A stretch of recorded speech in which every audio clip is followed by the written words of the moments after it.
And it's from the book of Habakkuk chapter 3 verse 2. Habakkuk chapter 3 verse 2.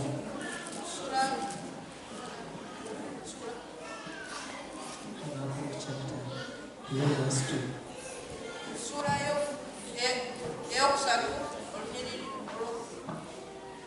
As you're looking for it, mine says,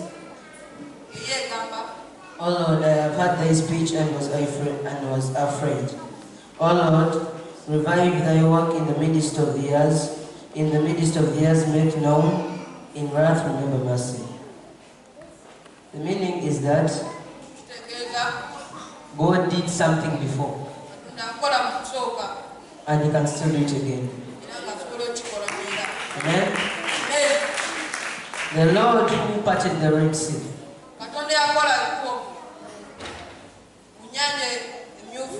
He can still do it again.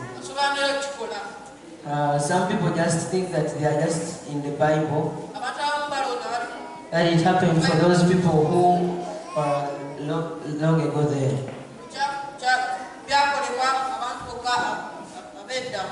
But it can still happen today.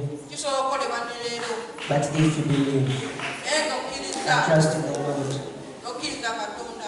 And it also means that God can still do amazing things.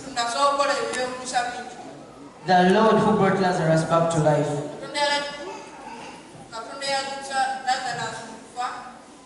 just after 4 days. Let's read there. It is in John chapter 11.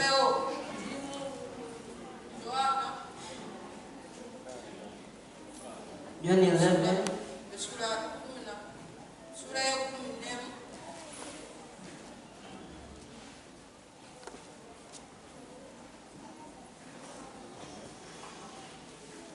Let us start from verse 43.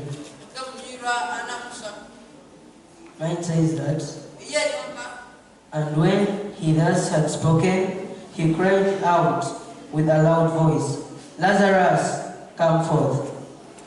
And he that was dead came forth, bound hand and foot with grave clothes, and his face was bound about with a napkin. Jesus said unto them, Loose him and let him go." This scripture means that God still can raise the dead.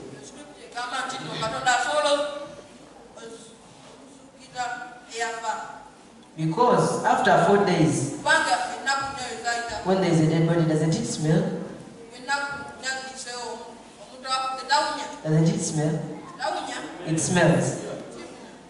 But after 4 days, you've started rotting, yes? So you've started rotting and you're raised back to life. Really, that is the awesome God. That is the power of the Lord.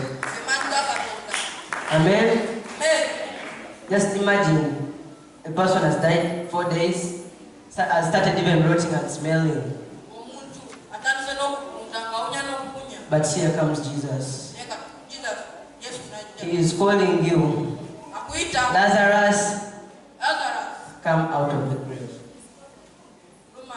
He is calling you. I just want to tell your neighbor, tell that person, Lazarus, come out. Lazarus, come out. Amen? And when he called him out, he came out. And he was even alive. Amen? And when he came out, they told him, loose him and let him go. My prayer is that when the Lord calls you out, let them lose you and let you free. Amen? We're going to go to our second scripture.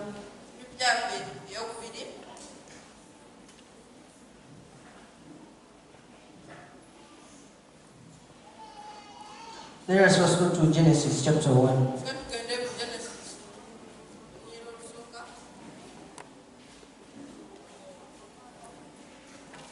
Genesis chapter 1 verse 1.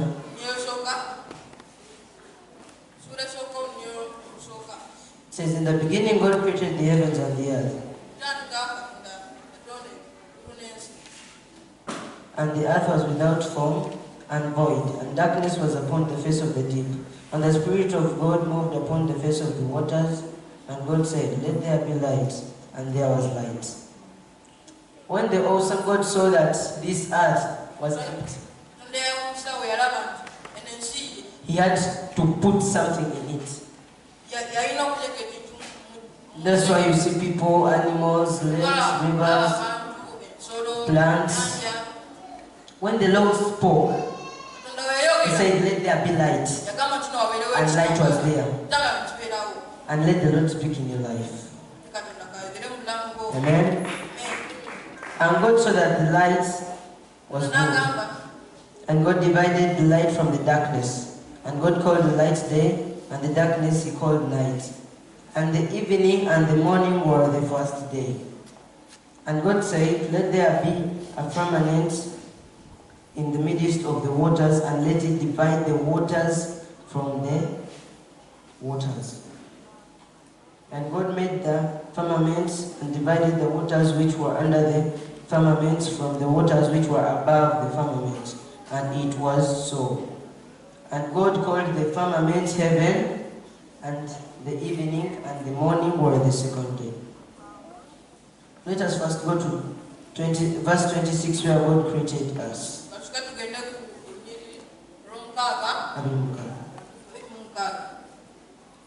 Verse 26 says that, and God said, let us make man in our own image, after our likeness, and let them have dominion over the fish of the sea, and over the fowl of the air, and over the cattle, and over all the earth, and over every creeping thing that creepeth upon the earth. So God created man in his own image. In the image of God he created him. Male and female created them. So, when God finished creating everything, lastly created human beings.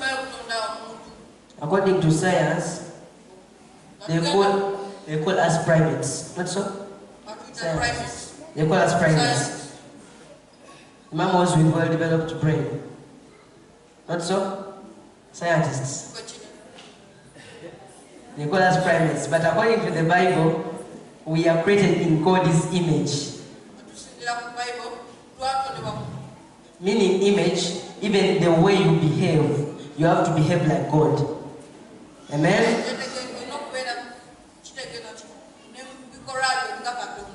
You have to behave like God. The first thing you have to be holy, because He is holy.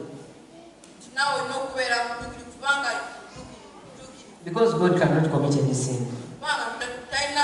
Actually, the Bible says that He is holy, He is righteous. So even us, to bring out that image of God, as Christians, we need to behave like God, as He created us in His own image. Amen? I wrote here some points down. God will remember to exercise compassion on the land of the faithful.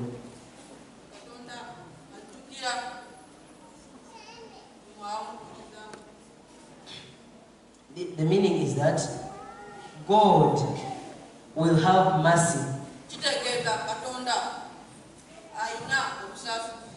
on the land of the faithful. Because it's in Habakkuk chapter 3 verse 2. There is a sentence that says that in wrath remember mercy.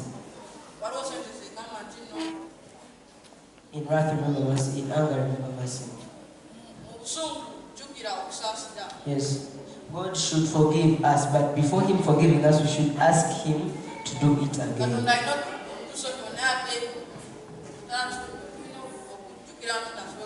And then He will forgive us. The second point is that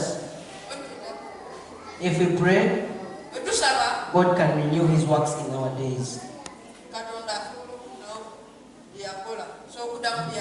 Let's clap for my interpreter, please.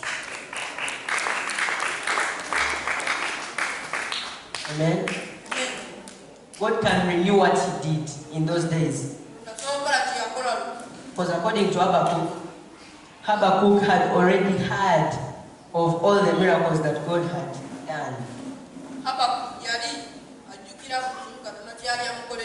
Maybe it was in history. Maybe they told him some stories. But here he was in captivity. Habakkuk was in captivity.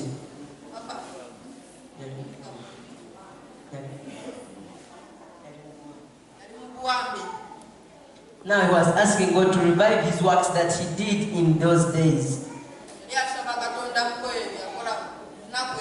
Like the Lord who parted the Red Sea.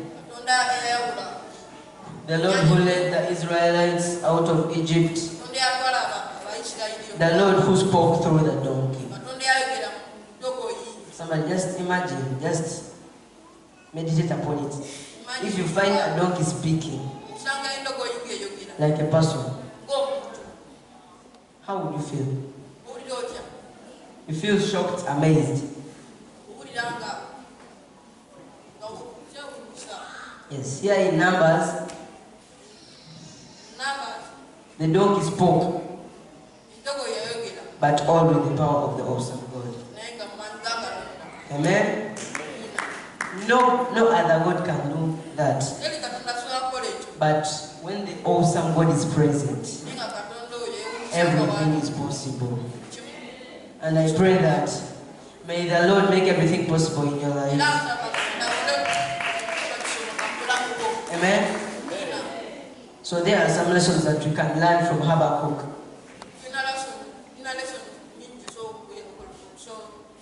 We learn some things from Habakkuk. Amen? Instead of giving up,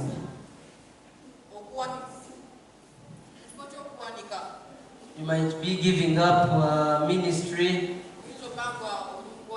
building a house, marriage, giving birth.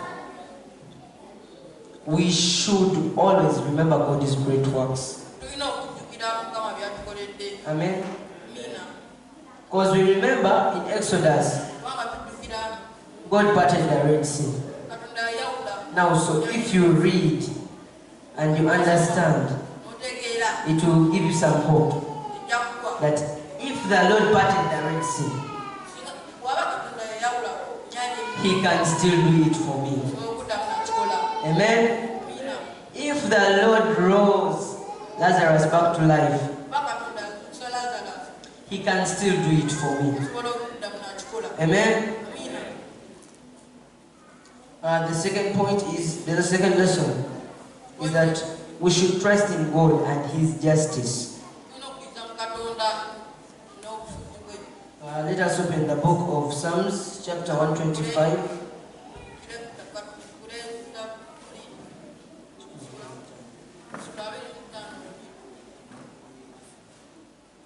Verse 1. It says, "They that trust in the Lord shall be as Mount Zion, which cannot be removed, but abideth forever." Amen? If you trust in the Lord, you will be like Mount Zion that cannot move. It cannot be shaken, but it will abide forever. If you believe in somebody, just need a mighty hand of praise to the Lord.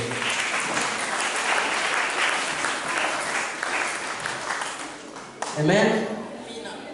This person who was talking or writing down, he said that those that trust in the Lord are like Mount Zion, that is never shaken, but it will abide forever. Amen? Our third lesson we learn is that we should ask God to have compassion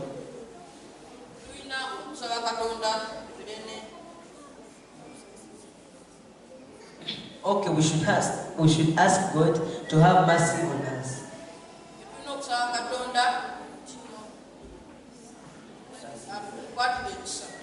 Because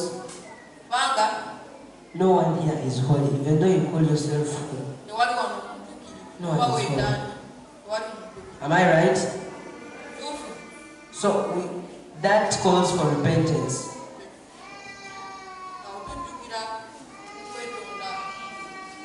We should repent. Even it's in our book, Habakkuk chapter 3 verse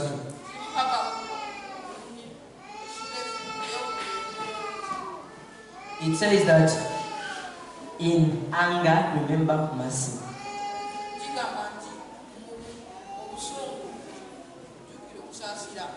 Amen. Habakkuk was praying to God and telling him that, Lord, I have heard of thy speech.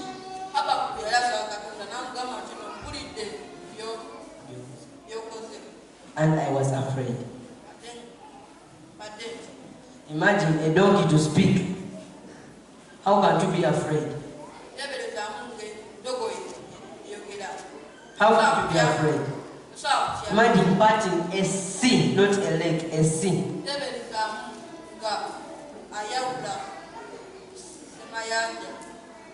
Seas are large, they're not like lakes, they're larger than lakes. Imagine leading them out of Egypt because Pharaoh had refused. But with his strong hand. And he used Moses to lead them out. But without him, they wouldn't have come out of Egypt. Because the Israelites cried unto the Lord, and he heard their cry. So even today, if you cry unto the Lord, he hears your prayer and answers. Amen.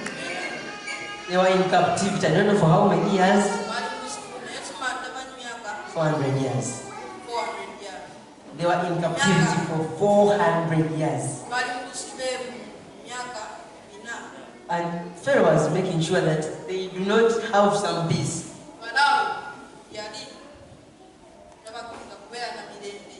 All the time working, all the time they are caged. But here comes the awesome God. He picks a shepherd who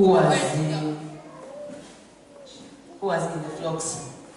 He was rearing flocks of his master.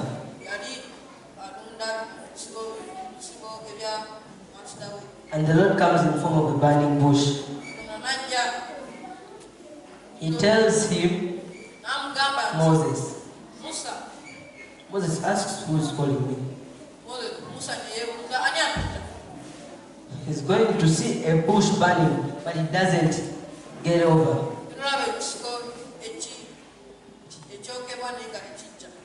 Amen? Imagine seeing a bush burning, but it can't stop, and it doesn't get over. Amen? And that's where the Lord called him from.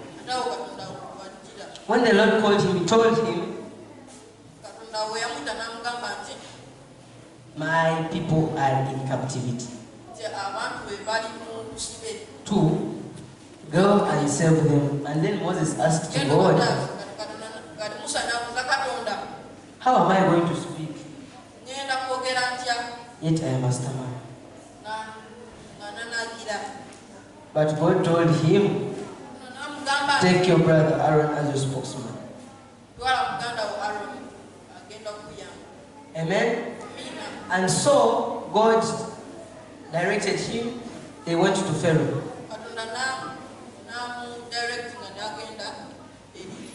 Reaching Pharaoh's place, the man is still stubborn. He doesn't want to let the people go. Let my people go? No, I don't want.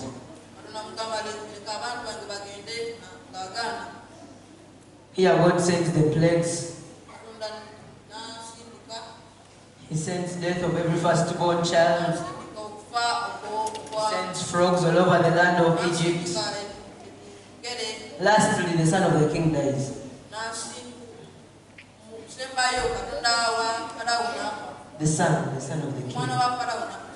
And then he just accepts. He says that go. But he was still doubting. He said, I won't leave these people. They are lying. I should chase them. So he went after them. Reaching, the Israelites were on their way. Here they come to the Red Sea. Now they ask Moses, why have you brought us into these problems? What do you mean in Egypt you weren't eating well? We were eating well. There was a grave in Egypt. There were graves in Egypt. We would have died from there than bringing us here to just die anyhow. And then God spoke to Moses. And the Lord told him, take your staff and put it onto the water. Moses obeys. And he puts the staff into the water. And the water divided. And there was dry ground. As we were reciting here that in Exodus 14:22, he made the children of Israel to walk through the Red Sea.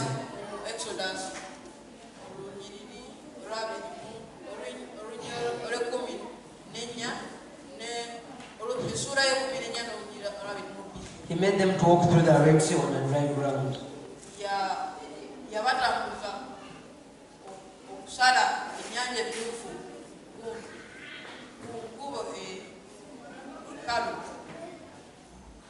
Amen? But who can do that apart from our awesome God? So, He is the awesome God. He can do anything. Amen? So the same God who crossed them the Red Sea, He can still make you cross to your destiny in the name of Jesus. Amen? And we should ask for spiritual revival and restoration.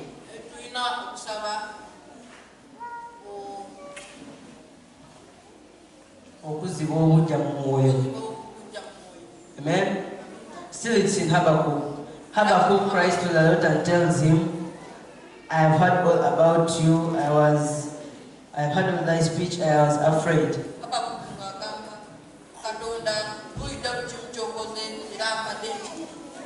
Revive them in our days.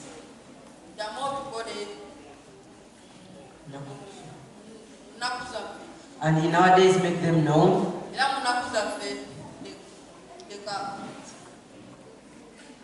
And in anger remember mercy.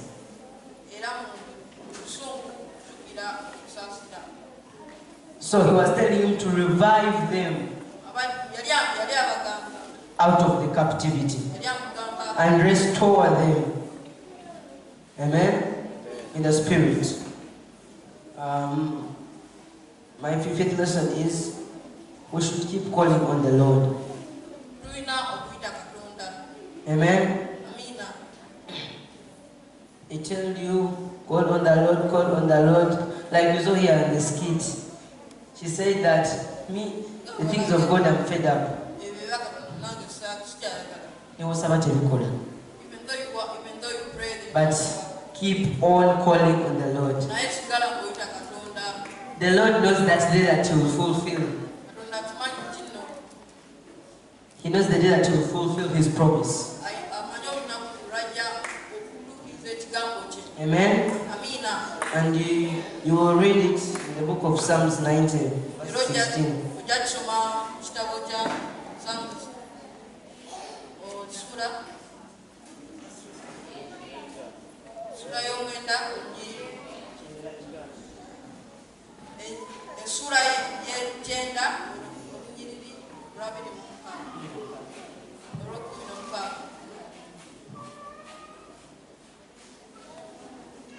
My 6th point is,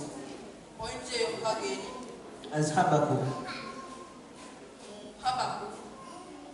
leaders should remain a constant posture of prayer.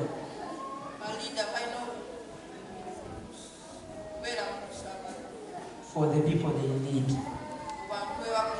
Amen? So I'm encouraging you, all leaders of here, Hope Restoration.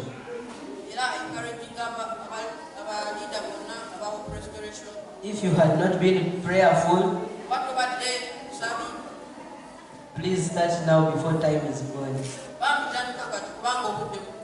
Because you should be prayerful, you should pray for the people you lead so that God lifts them up. Amen? And my prayer is that let the Lord give you that spirit of prayer so that you may start praying. Amen? And we shall read from the book of Acts chapter 1 verse 14.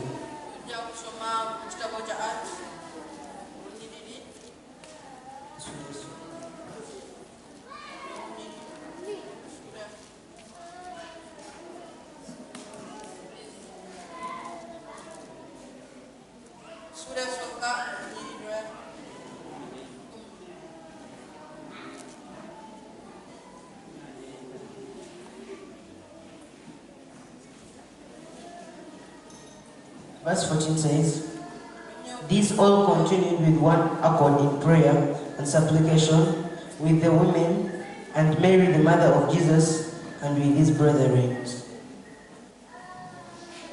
Amen? These were Jesus' disciples, together with the Mary mother of James. James. These were leaders of the church that we are in today. Amen? We all know it, that the church started in Acts. Because they were up in the upper roof. They were busy praying.